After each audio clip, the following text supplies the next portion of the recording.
Britain's colonial scars continue to dominate the King's trip to Kenya, with the monarch stopping just short of apologising. You know what? I think it was an apology. I'll let you decide. We must also acknowledge the most painful times of our long and complex relationship. The wrongdoings of the past are a cause of the greatest sorrow and the deepest regret. There were abhorrent and unjustifiable acts of violence committed against Kenyans, and for that, there can be no excuse. That's an apology, I think, Angela, isn't it? Should he be apologising on our behalf? I don't think he should be apologising on our behalf, not at all.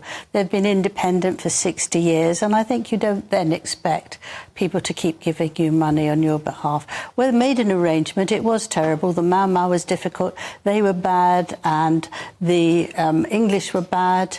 But actually, once they'd made a decision and got their £20 million, just under £20 million, then you sort of leave it. You can't go on and on and on. It reminds me of Prince Harry keep on asking his father for money. You've got to stand on your own 2 feet.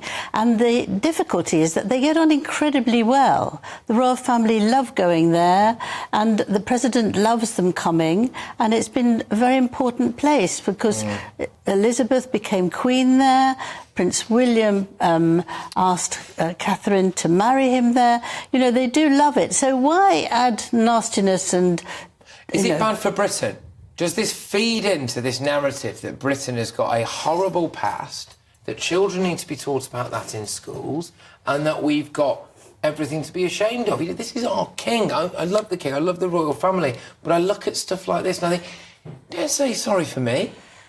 Yeah, but we have a lot of people, and we've just got it at the moment, where they just see half of an argument and they won't look at the rest. But if you do look at it carefully, the UK were very good at stopping slavery in 1817, so 1807, I can't quite remember which one.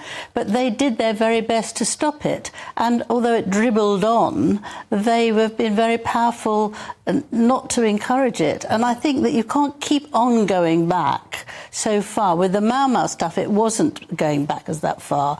But I think if one country wants it, then the rest of the country within the Commonwealth will ask for it as well. And it will never be enough money. It won't be. No, you're absolutely spot on. It will not be enough money. And there was a lot of money given to Kenya just a couple of years ago, above £100 million, in order to try to help with development and business, roads, schools, all those sorts of things.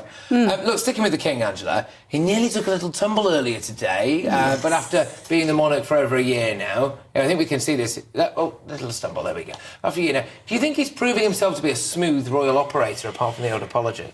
I think he's a very smooth operator, but he's nothing like Biden. He didn't trip over many times. He might have just tripped because the top bit was artificial and it was a bit of a gap between that and the earth.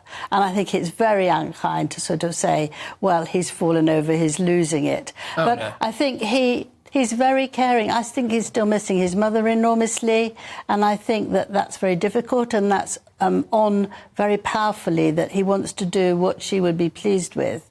And I think he's a very dutiful person. Would the Queen have said that, what he said there in Kenya, do you think? I think she would have said very similar to that as well. She would have been very kind, but she would have also been careful and said, you know, enough is enough. I mean, she never did that. She never gave out money.